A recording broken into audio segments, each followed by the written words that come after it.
नमस्कार दोस्तों, एक बार फिर से आपका स्वागत है न्यूज प्लॉट के विशेष कार्यक्रम द पॉलिटिकल प्लॉट में। दिल्ली चुनाव की गहमा गहमी के बीच लगभग हम करीब एक महीने तक गायब रहे न्यूज से।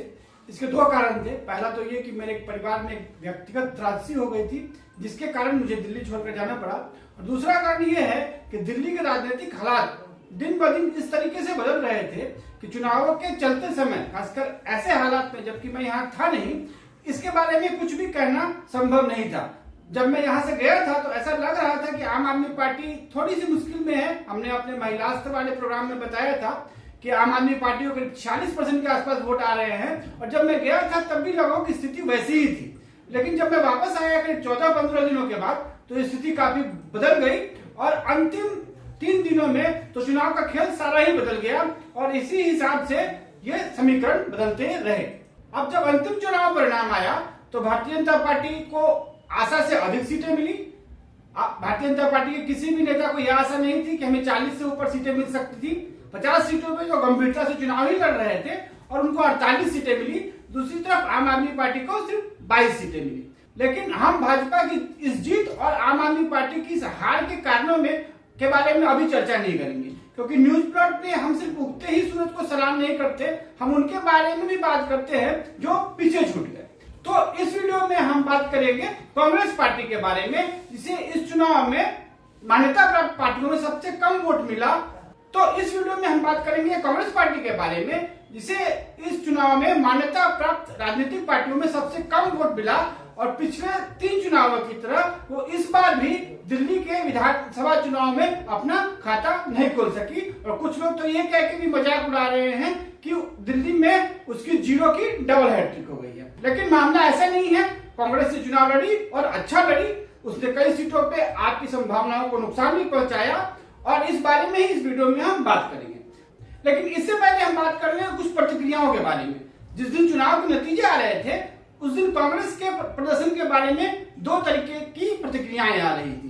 पहला वर्ग जो कांग्रेस के प्रति थोड़ी संवेदना रखता था, उसका भी ये कहना था कि कांग्रेस अपना प्रारंभिक लक्ष्य यानी कि दोहरे अंकों वाला मत प्रतिशत पाने में और 2 से 3 सीटें जीतने में विफल रही, और इस कारण से हम ये कह सकते हैं कि कांग्रेस का इस चुनाव में प्रदर्शन उतना अच्छा नहीं रहा।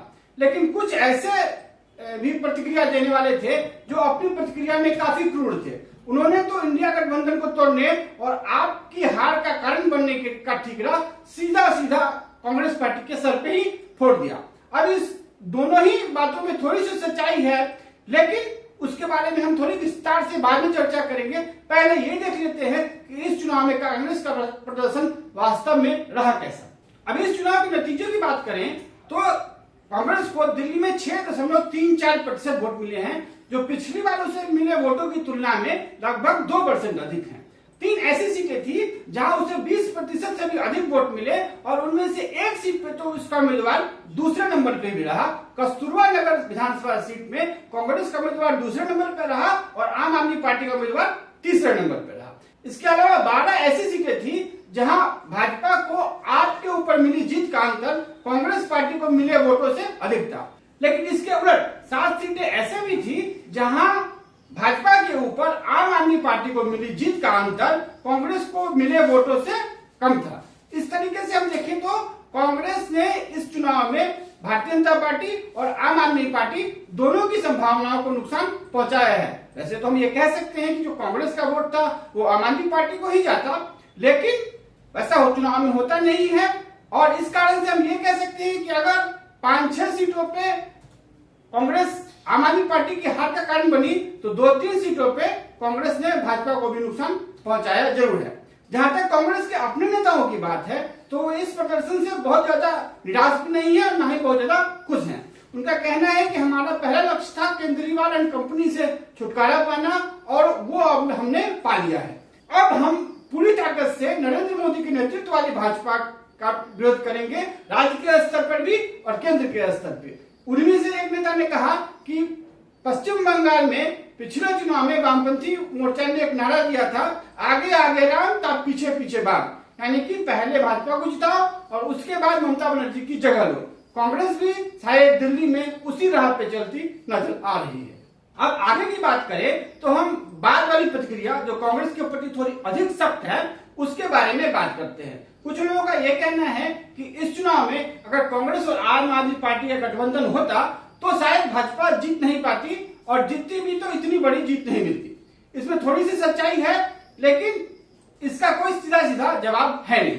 इसका सही उत्तर पाने के लिए हमको इसके 3 उप प्रश्नों को भी हल करना पड़ेगा। पहला, क्या ऐसे गठबंधन की कोई संभावना थी? दूसरा, क्या ऐसे गठबंधन के लिए कोई प्रयास किया गया? और तीसरा, अगर यह गठबंधन हुआ होता तो वास्तविक चुनाव नतीजों पे क्या प्रभाव पड़ता? जहां तक ऐसे किसी गठबंधन की संभावना की बात है, तो लोकसभा चुनाव खत्म होते ही आम आदमी पार्टी के नेताओं ने कहना शुरू कर दिया था कि हमें दिल्ली में कांग्रेस की कोई जरूरत नहीं है, यहाँ तो कांग्रेस का जो वोट था वो पहले ही से हमारे पास आ गया है, अब हमें भाजपा का थोड़ा सा वोट मिल जाए तो हम उस वोट की भरपाई कर पाएंगे जो कुछ कारणों से हमसे छिटक रहा है। लगभग यही कारण था कि हरियाणा में कांग्रेस और आम आदमी पार्टी का गठबंधन नहीं हो सका, क्योंकि हरियाणा की कांग्रेस पार्टी ये चाहती थी कि अगर हरियाणा में कोई गठबंधन होता है आम आदमी पार्टी और कांग्रेस के बीच, तो दिल्ली में भी आम आदमी पार्टी कांग्रेस को कुछ सीटें देने का वादा तभी कर दे। लेकिन उस समय आपके एक नेता ने टिप्पणी की थी कि हम मुफ्त की सौगातें सिर्फ वोटरों को बांटते हैं, पार्टियों को नहीं। हम दिल्ली में कांग्रेस को ऐसी सीटें क्यों दें जो हमारी जीती हुई सीटें हैं, और कांग्रेस को देंगे तो वो हार सकती है। तो इसी कारण से आम आदमी पार्टी और कांग्रेस के बीच हरियाणा में गठबंधन नहीं हो सका। अब एक बार जब हरियाणा में कांग्रेस पार्टी हार गई तो मामला और बिगड़ गया।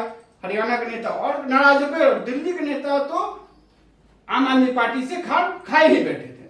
लेकिन इसके बावजूद जब दिल्ली में चुनावों की घोषणा हुई, उसके 10 दिन पहले तक केंद्रीय नेतृत्व इस मूड में था कि आम आदमी पार्टी से किसी न किसी तरीके का समझौता कर लिया जाए। अब दिक्कत राज्य स्तरीय नेतृत्व के पास थी, क्योंकि उन्हें यह पता था कि अगर आम आदमी पार्टी के साथ समझौता हुआ तो उनकी कोई सुनी नहीं जाएगी।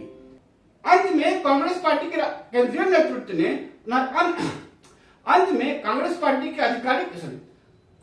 कांग्रेस पार्टी के केंद्रीय नेतृत्व ने अनआधिकारिक सूत्रों के माध्यम से आम आदमी पार्टी के पास एक 12 सीटों वाला समझौता प्रस्ताव भेजा। उसमें कांग्रेस पार्टी 2 ऐसी सीटें लड़नी चाहती थी जो मुस्लिम बहुल सीट हो, 2 ऐसी सीटें लड़नी चाहती थी जो जाट बहुल सीटें हैं, और इसके अलावा वो 2 शहरी सीटों पे अपना उम्मीदवार खड़ा करना चाहती थी। एक सीट वो ऐसी चाह रही थी जहां वो किसी सिख उम्मीदवार को खड़ा कर सके, ताकि सिख मतदाता जो पिछले कुछ सालों में उससे दूर हो गए हैं उससे जुड़ सके। लेकिन आम आदमी पार्टी इसके लिए तैयार नहीं हुई। कांग्रेस का केंद्रीय नेतृत्व इन सीटों को इसलिए चाह रहा था ताकि दिल्ली के राज्य स्तरीय नेतृत्व को संतुष्ट किया जाए, क्योंकि अगर ये सीटें कांग्रेस को मिल गई होती तो कांग्रेस के कुछ नेताओं को ऐसी सीटें मिलती जो जीते जा सकने वाली थी, और उस हालत में कांग्रेस और आम आदमी पार्टी का गठबंधन हो गया होता। लेकिन आम आदमी पार्टी के नेतृत्व ने इस गठबंधन को सिरे से खारिज कर दिया। उनका कहना था कि हम सीटों की संख्या के बारे में अभी कोई बात नहीं करेंगे, और अगर कांग्रेस पार्टी खुलेआम ये घोषणा करती है कि हम आम आदमी पार्टी के साथ गठबंधन कर रहे हैं, तब हम तय करेंगे कि कांग्रेस को कितनी सीटें दी जाए और कौन सी सीट दी जाए। जहां तक अनाधिकारिक सूत्रों की बात है तो ऐसा माना जा रहा था कि आम आदमी पार्टी कांग्रेस को 5 या 6 सीटें देने वाली थी, और उससे भी बड़ी बात यह थी कि इनमें से ऐसी कोई भी सीट नहीं थी जो कांग्रेस पार्टी ने अपने लिस्ट में शामिल की हुई थी। तो इसी कारण से दिल्ली चुनाव में आप और कांग्रेस का गठबंधन नहीं हो सका। जहां तक ऐसे किसी गठबंधन के प्रभावी होने की बात है तो हमें ये नहीं भूलना चाहिए कि दिल्ली में भारतीय जनता पार्टी को मिला हुआ कुल मत प्रतिशत 47.15 था।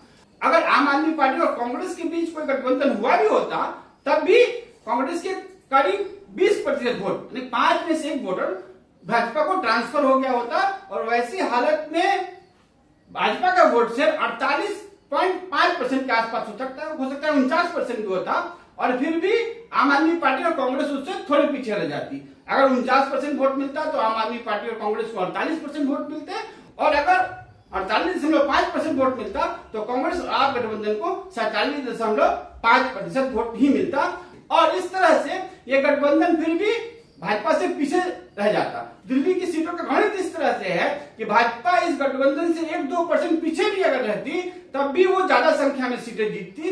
तो अगर कुल मिलाकर देखा जाए तो आम आदमी पार्टी और कांग्रेस का गठबंधन होने के बावजूद भाजपा करीब 35-38 सीटें तो बड़े आराम से जीत रही थी। अब इसको अगर सीट बाई सीट के नतीजे से देखा जाए तो तकरीबन 12 ऐसी सीटें हैं जहां पे कांग्रेस को इतना वोट मिला है जो आम आदमी पार्टी की हार का कारण बना। लेकिन चुनाव में किसी भी पार्टी का वोट उसकी सहयोगी पार्टी को इतनी आसानी से ट्रांसफर होता नहीं है। दिल्ली के वोट ट्रांसफर का हमारा ये मॉडल बताता है कि कांग्रेस का लगभग 70% वोट ही आपको ट्रांसफर हुआ होता और ऐसी हालत में करीब 5-7 ऐसी सीटें हैं दिल्ली में जिन्हें वो जीत सकती थी। अब अरविंद केजरीवाल की नई दिल्ली सीट तो नहीं निकलती, लेकिन मनीष सिसोदिया की जंगपुरा सीट आराम से निकल जाती। तो ऐसी हालत में भी भारतीय जनता पार्टी 48 में से 7 सीटें भी घटा दे तब भी 41 सीटें तो जीत ही रही थी और फिर कांग्रेस को कोई फायदा नहीं होता। आम आदमी पार्टी के हार का न वो लाभ उठा पाती, न ही अन्य राज्यों में आम आदमी पार्टी को चुनौती दे पाती और इसी कारण से कांग्रेस और आम आदमी पार्टी के गठबंधन की प्रभाविकता उतनी नहीं मानी जाएगी। आम आदमी पार्टी कुछ अन्य राज्यों में भी कांग्रेस की ही वोटों की कीमत पे आगे बढ़ रही थी और दिल्ली में जैसे ही आम आदमी पार्टी की हार हुई है, पंजाब कांग्रेस के नेता बड़े खुश हैं। पंजाब में आम आदमी पार्टी और कांग्रेस के बीच सीधा मुकाबला है और वहां भारतीय जनता पार्टी या शिरोमणि अकाली दल जो अब दिनों दिन नीचे की ओर जा रहा है, उसकी कोई बड़ी उपस्थिति नहीं है। इसलिए अगर पंजाब के अगले विधानसभा चुनाव में आम आदमी पार्टी को कोई हरा सकता है तो वो कांग्रेस पार्टी ही है और शायद यही कारण है कि कांग्रेस ने आम आदमी पार्टी को दिल्ली में सत्ता से नीचे खींचने का ख्याल अपने दिमाग में लाया था। हालांकि यहाँ एक पेच ये भी है कि पंजाब का चुनाव होने में भी करीब 2 साल है और कांग्रेस अंत तक इस लाभ वाली स्थिति को बनाए रख पाएगी या नहीं, वो अभी सोचने वाली बात है। कांग्रेस से ज्यादा जीते जाने वाली लड़ाइयां किसी भी पार्टी ने हारी नहीं है और आम आदमी पार्टी के खिलाफ उसका जो अभी का एडवांटेज है उसको अगर वो 2 साल तक कायम रख सके तभी उससे उसका लाभ मिल पाएगा।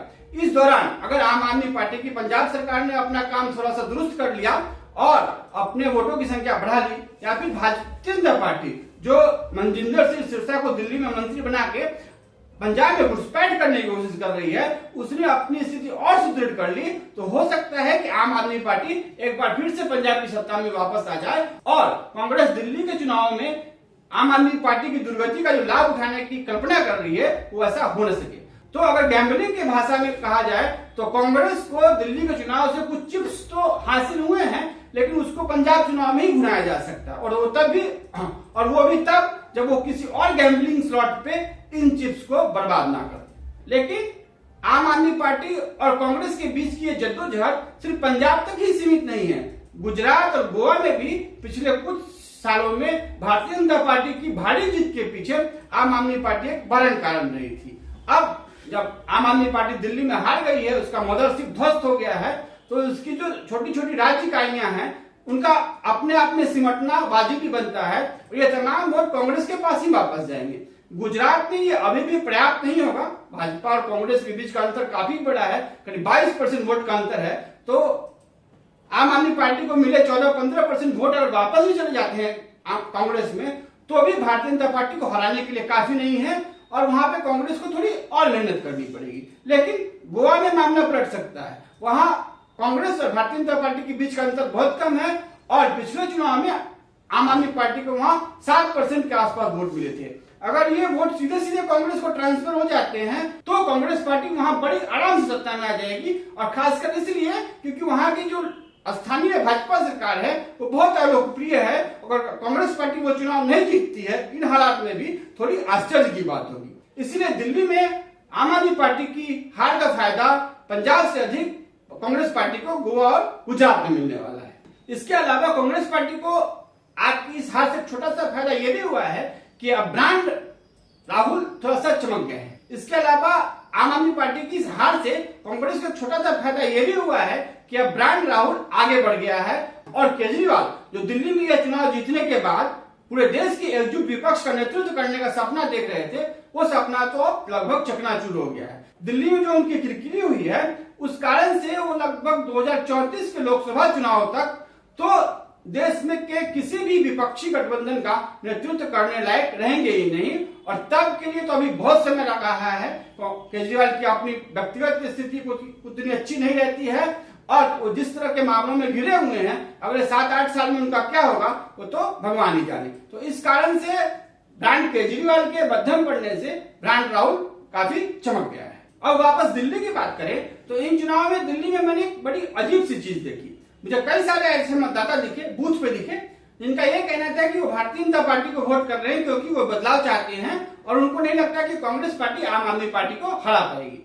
उसी तरीके से मुझे ऐसे कुछ आप मतदाता भी दिखे जिनका कहना था कि उनकी पहली पसंद तो कांग्रेस थी, लेकिन वो आम आदमी पार्टी को वोट कर रहे हैं क्योंकि वे नहीं चाहते कि भारतीय जनता पार्टी सत्ता में आ सके। इस तरीके से अगर जनभावना को देखा जाए तो मुझे लगता है कि दिल्ली में कांग्रेस के पास करीब 15-17% वोट था, और अगर ये इतना पोलराइज चुनाव नहीं होता, ध्रुवीकृत चुनाव नहीं होता, तो कांग्रेस पार्टी को करीब करीब 12-13% जरूर वोट मिलते और वैसी हालत में वो 3-4 सीटें जरूर जीत जाती।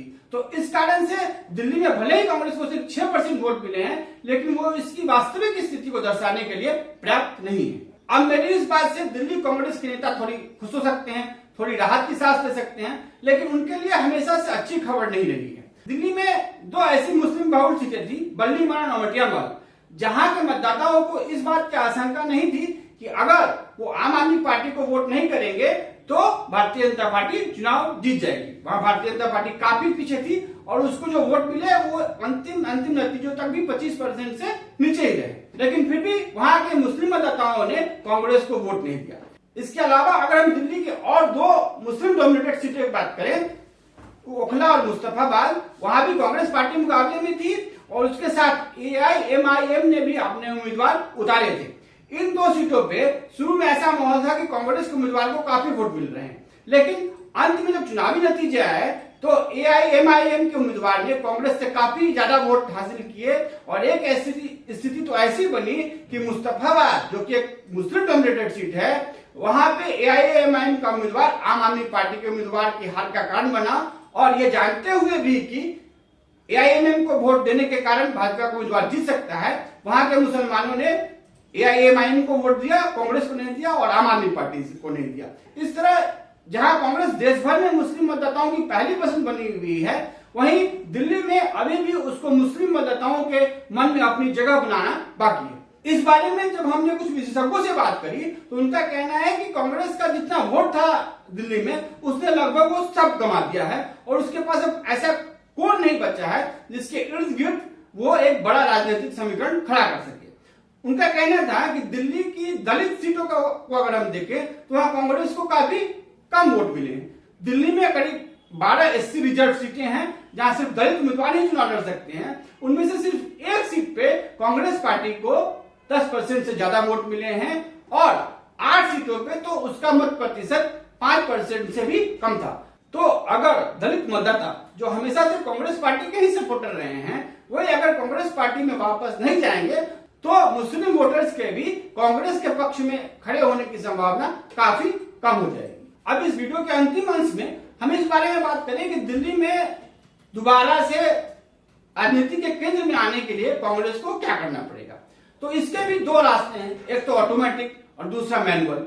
ऑटोमेटिक क्या है कि अगर इन तमाम घटनाओं के बावजूद भारतीय जनता पार्टी साल 2029 का लोकसभा चुनाव हार जाती है और कांग्रेस पार्टी वाला गठबंधन दिल्ली की सत्ता में वापस आ जाता है, तो दिल्ली की राजनीति में एक बार फिर से कांग्रेस प्रासंगिक हो जाएगी और वैसी हालत में दिल्ली कांग्रेस के नेताओं को तो कुछ करने की जरूरत होगी। लेकिन ये इतना आसान है नहीं। भारतीय जनता पार्टी और उसके सहयोगी जिस तरह से अपनी ताकत बढ़ा रहे हैं, तो अगर उनको साल 2029 के चुनाव में हराना है तो वैसी हालत में दिल्ली कांग्रेस सहित कांग्रेस की तमाम राज्य इकाइयों को खूब मेहनत करनी पड़ेगी और आगे बढ़ना पड़ेगा, और तभी वो भारतीय जनता पार्टी वाले गठबंधन को हरा सकेंगे। और ये बात हमें वापस से मैनुअल रूट पे लाती है, यानी कि वैसा रूट जहां पे आगे सफलता पाने के लिए खूब काम करना पड़ेगा। जिस विशेषज्ञ से हमने पहले बात करी, उनका कहना है कि मुस्लिम मतदाता तो कभी भी घर वापसी कर सकते हैं, कांग्रेस में वापस आ सकते हैं, फिर उससे पहले उसे दलितों और पूर्वांचली मतदाताओं के बीच अपनी पैठ बनानी होगी। उसके लिए उसे ऐसे नेता खड़ा करने पड़ेंगे जो इन लोगों को अपने नेता लगे। अब अलका लांबा हो, संदीप दीक्षित हो, देवेंद्र यादव हो, ऐसे नाम सनसनी तो पैदा कर सकते हैं, लेकिन बहुत ज्यादा वोट अपनी तरफ खींच नहीं सकते हैं। दिल्ली में कांग्रेस के पास एक ऐसा नेता है जो ये काम कर सकता है। कन्हैया कुमार की पूर्वांचली मतदाताओं में अच्छी पैठ है और चूंकि वो वामपंथी दल से जुड़े रहे हैं, इसी कारण से दलित मतदाताओं के बीच भी उनका थोड़ा मोड़ा प्रभाव दिल्ली में है। अगर वो दिल्ली कांग्रेस का नेतृत्व संभालने के लिए तैयार हो जाए तो दिल्ली में कांग्रेस वापसी कर सकती है, लेकिन कन्हैया कुमार शायद उतनी मेहनत करने के मूड में नहीं है। दिल्ली के पूरे चुनाव प्रचार में वो कहीं नजर नहीं आए और शायद उनका दिल्ली की राजनीति से कहीं बाहर ही मन लग रहा है। इसलिए कांग्रेस को दिल्ली में अब कुछ और नए चेहरों को खोजने की जरूरत पड़ेगी और तभी वो दिल्ली में अपना जनाधान बढ़ा सकेगी। दिल्ली में कांग्रेस पार्टी के सामने जो पहला लक्ष्य होना चाहिए तो साल 2027 का एमसीडी चुनाव होना चाहिए। एमसीडी का चुनाव स्थानीय स्तर पर चुनाव होते हैं और वहां कांग्रेस का प्रदर्शन हमेशा से अच्छा रहा है।